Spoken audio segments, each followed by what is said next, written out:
নবীদের বৈশিষ্ট্য হচ্ছে নবীরা যেখানে মারা যায় ওখানেই কবর দিতে হয়। জানেন এটা? বিষ্ণু ইসলাম মারা গিয়েছিলেন আম্মাজান আয়েশা রাদিয়াল্লাহু তাআলা আনহার ঘরে, বলে ওখানে বিষ্ণু ইসলামের কবর রয়েছে, ওখানেই কবর।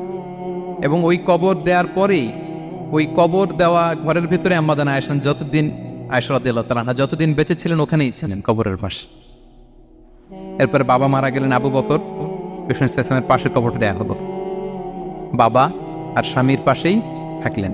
এরপর ওমরে ফারুক মারা গেলেন, ওনারও কবর দেয়া হয়। কিন্তু এখন তো আর বাবা আর স্বামীর সাথে পর্দা নাই, ওমরে ফারুকের সাথে তো পর্দা আছে। তো তখন তিনি ঘরটা হয়ে গেছে ছোট, 3টা কবরে অনেক জায়গা স্পেস নিয়ে গেছে, এখন অল্প একটু জায়গা পর্দা টাঙিয়ে দিলেন ওমরে ফারুকের সাথে পর্দা হিসেবে ছোট্ট একটা জায়গায়, যতদিন বেঁচে ছিলেন ওখানটাতেই ছিলেন। ওমরে ফারুক যখন আমিরুল মুমিনিন খলিফা, তখন ছেলে আব্দুল্লাহকে পাঠিয়েছিলেন যে যাও একটা অনুমতি আগে থেকে নিয়ে রাখো আম্মাজান আয়েশার কাছ থেকে, যেহেতু ঘরটা ওনাকে বলে রাখো যে আমি মারা গেলে যেন আমার 2 বন্ধু মুহাম্মদ সাল্লাল্লাহু আলাইহি ওয়াসাল্লাম এবং আবু বকরের পাশে যেন কবর দেয়া হয়। আব্দুল্লাহ এসে বলল, আব্বা জান তো এই পয়গাম পাঠিয়েছেন। তো আয়েশা রাদিয়াল্লাহু তাআলা আনহা বললেন, আমার খুব ইচ্ছা ছিল আমি আমার স্বামী এবং বাবার পাশে শুব, কিন্তু আমিরুল মুমিনিন যখন চেয়েছেন এটাকে আমি ফিরিয়ে দিতে পারি না। ঠিক আছে যাও, তোমার আব্বাকে বলো তোমার আব্বাই শোবেন ওই জায়গায়।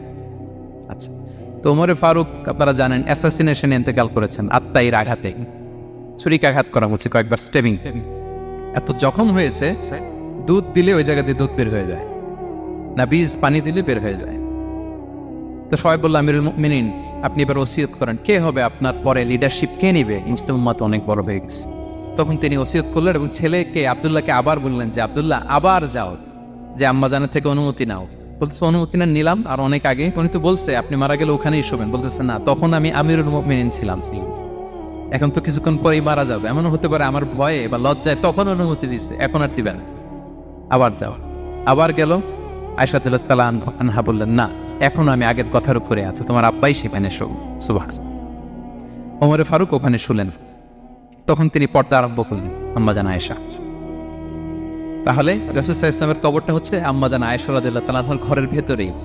আপনারা মসজিদে নববী যারা ভিজিট করেছেন তারা জানেন যে আপনারা যখন কিবলামুখী হয়ে নামাজ পড়েন, বাম দিকে বিষ্ণু ইসলামের কবর, সেখানে রাসূল সাল্লাল্লাহু আলাইহি ওয়াসাল্লামের পাশে আবু বকর এবং ওমরে ফারুক রাদিয়াল্লাহু তাআলা আনহুমা শুয়ে আছেন। রাসূল সাল্লাল্লাহু আলাইহি ওয়াসাল্লামের কবর থেকে মিম্বার পর্যন্ত এই পুরো জায়গাটা রাউদাতুম মিন রিয়াদিল জান্নাহ, দুনিয়ার বুকে জান্নাতের একটা টুকরা। বিষ্ণু সাল্লাল্লাহু আলাইহি ওয়াসাল্লাম ইন্তেকালের আগে ওনাকে অপশন দেয়া হয়েছে, নবী আপনি চাইলে থেকে যেতে পারেন আজীবন, আর চাইলে আমার কাছেও চলে আসতে পারেন, এভাবে অপশন।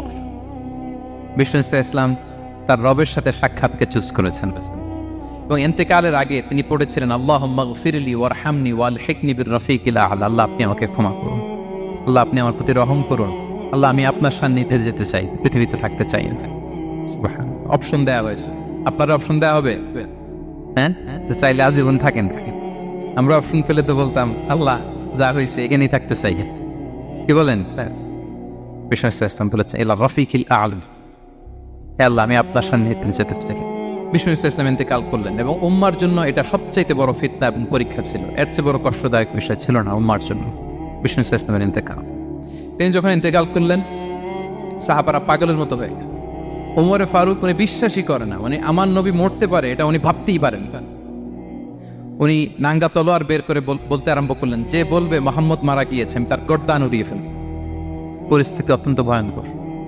আবু বকর রাদিয়াল্লাহু তাআলা আনহু তিনি আয়াত তেলাওয়াত করলেন, ওমা মুহাম্মাদুন ইল্লা রাসূল ক্বাদ খালাত মিন ক্বাবলিহির রুসুল, মুহাম্মদ রাসূল ছাড়া কিছু নন, তার আগে অনেক রাসূল চলে গেছে, তিনি যদি মারা যায় বা শহীদ হয় তোমরা কি আবার আগের কুফরিতে ফিরে যাবে? এই আয়াত যখন তেলাওয়াত করলেন ওমরে ফারুক হাঁটু গেড়ে বসলেন। তিনি বললেন, এই আয়াত তো আমি আগেও জানতাম, অনেক তেলাওয়াত করেছি, কিন্তু আমার মনে হলো এই মাত্র আয়াতটা নতুন করে শুনলাম, এই মাত্রই বোধহয় কোরআনের এই আয়াতটা নাজিল হয়েছে। সাকিফায়ে বনু সাঈদার মধ্যে সবাই বসে আবু বকর রাদিয়াল্লাহু তাআলা আনহুকে খলিফা হিসেবে নির্বাচিত করা হলো। বিষ্ণু ইসলামের ইন্তেকাল শেষ, গোসল দেয়া শেষ। আমরা যেমনি মারা গেলে আমাদের জামা খুলে অন্য একটা জামা পরিয়ে গোসল দেয়া হয়, বিষ্ণু ইসলামের ক্ষেত্রে এটা হয়নি, ওনার গায়ের জামা খোলা হয়নি, যেই জামাটা ছিল ওই জামাটার উপরে গোসল দেয়া হয়েছে, ওনার ইউনিকনেস। এবং বিষ্ণু ইসলামের জানাজার নামাজে কেউ ইমামতি করেনি।